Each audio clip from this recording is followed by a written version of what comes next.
వరద గేట్లో తన ఆర్మీని రిజిస్టర్ చేయించాడు. ఒక్కడేనా? కాన్సార్లు అడుగు పెట్టినప్పటి నుంచి వాడొక్కడే ఏం చేశాడో చూశారు కదా. విష్ణుని చంపేశారు. వాడేనా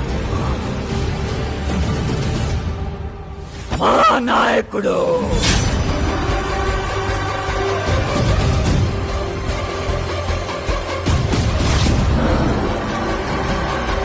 వీడు శౌర్యంగానా?